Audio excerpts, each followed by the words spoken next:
In this video, I will be discussing Anna from Real Women Have Curves and Violence Girl from Miss Yonkers and the Escape Plan. Both of these stories have a lot of similarities and a lot of differences.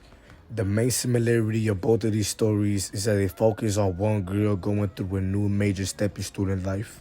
The similarities of these stories don't end there. The main character that we focus on, both were born and raised in East LA, and they both have parents that criticize them on a daily basis.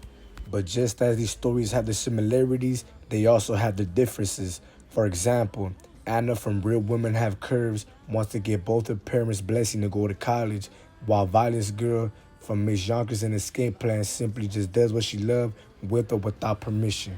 Violence Girl got the job of her dream, while Anna's stuck working a job she doesn't even like. And this is exactly what I will be discussing in today's video, the differences and similarities between Anna from Real Women Have Curves and Violence Girl from Miss Yonkers and the Escape Plan. In their respective stories, the purpose of these characters is to show you that anyone could do what they want, even if they don't have full support from their family members. The parents of these characters will always belittle them and will want to choose the career path for them. These characters still somehow showed us, even without support from your parents, you can still chase your dreams and still accomplish them. For example, in the movie Real Women Have Curves, Anna's mom asks her, "Why did you quit your job?" and after Anna responds, she goes on a rant for her losing her job and proceeds to say, "Tomorrow you come to work with us in the factory." What? No way. Estela, we're very far behind. We're not behind. Yes, we are. If we don't help your sister, who else is going to? As you can clearly see, even in this scene at the graduation for Anna, her mother still tries to peer pressure and guilt trip her into getting a job she doesn't want. The similarities between Anna and Violence Girl from Miss Yonkers and the Escape Plan increase because they both want to be known for more than their looks. They both want to be known for their accomplishments. For example, on page 52 of Miss Yonkers and the Escape Plan, it states, "My home life became increasingly tainted by my father's violent outbursts. Miss Yonkers got me my first paying job." And in Real Women Have Curves, Mr. Guzman is the only one that believes in Anna's academic career. He helps her fill out a college application, but he lets her know this. Where's the personal statement? I didn't think it was necessary. You didn't write one? You have to write one. Anna. I'm friendly with the Dean of Admissions at Columbia. If you write the essay immediately, I can get it to him, maybe get you in for the new semester in September. Really? But look, you need to write an essay. About what? Write about something you know. You can write about yourself. Myself? Why not? You can do this. I'll hang on to this till you bring me the essay. Go. Write.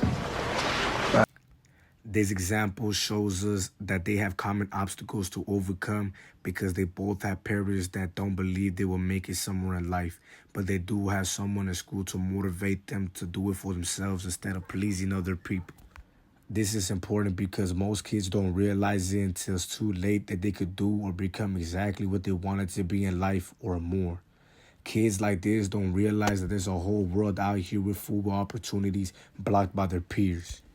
And as you can see in the scene where Mr. Guzman is helping Anna fill out her college application, getting support from an adult was rare and felt unnatural to her. But when Mr. Guzman tells her that he could get her started as soon as possible, knowing the dean on a personal level, she knew exactly what she wanted. Mr. Guzman helped her realize that she in fact did want to go to college. Anna and Violence Girl share the similarities because they both didn't know what they wanted to do or be. But once they found the right guidance, they felt more than just a girl. They felt like a person.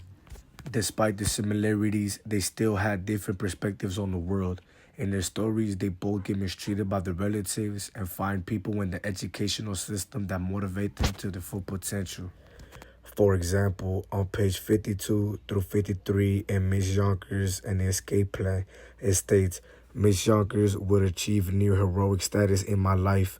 Miss Yonkers recommended me to a company producing educational cartoons."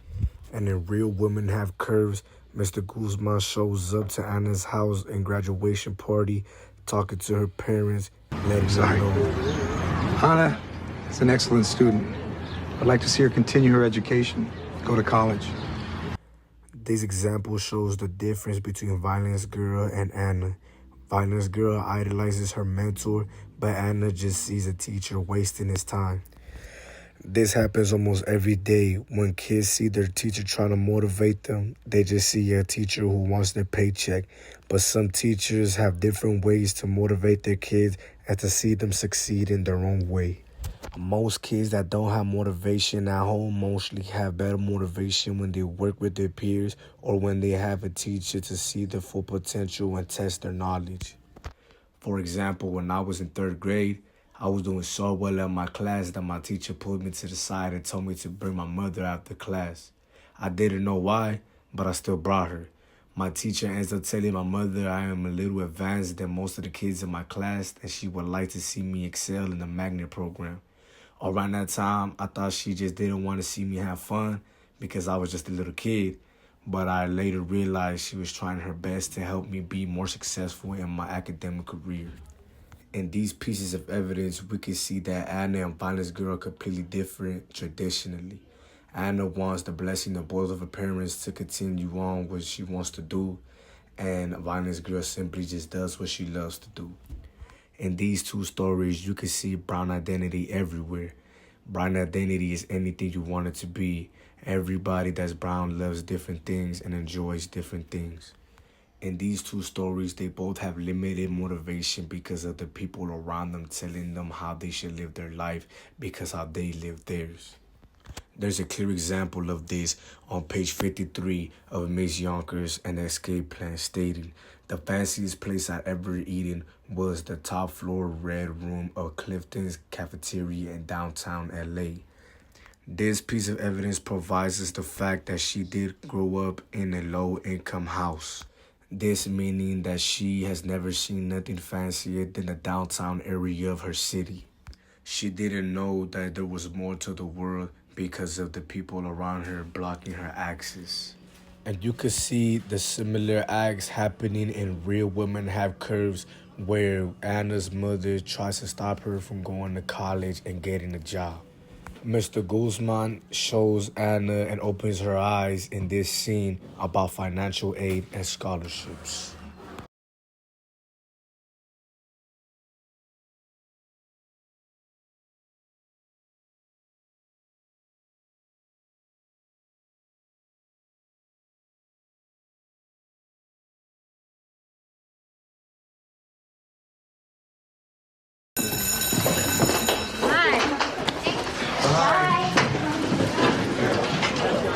Anna, hang on a minute. What's happening with the college applications? I'm not going to college. What do you mean you're not going to college? You're a smart woman. You have something to contribute to this world. Well, my family can't afford college.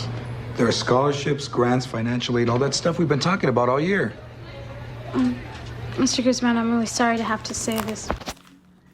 These moments prove that brown identity is universal because most people believe they can't excel because others around them haven't. This matters because when people see the relatives at a young age, we look up to them whether we realize it or not.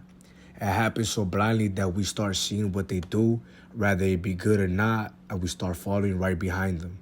Everything starts at home, but when we start to reach that age, when we start going to school and seeing how successful people really are by doing the stuff that they love, it motivates us to become better in our interests and feel like we belong.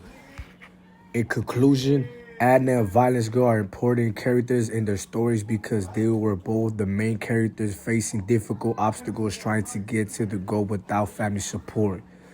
They are both similar because their strife was created by negative comments from their people in the family.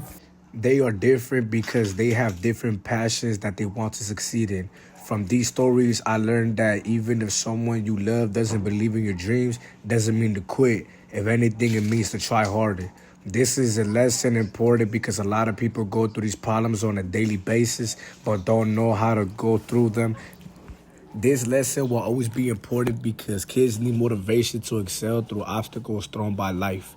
And these kids had the complete opposite of that. They still managed to believe in themselves and continue to do what they love by the motivation from their peers in school. In conclusion, don't let other people determine what you love to do and what you want to do. Everyone has their own little way of doing things that may not work for others. This is using our everyday lives when we're reading, talking, playing sports, working, etc. It's all up to you to make it work.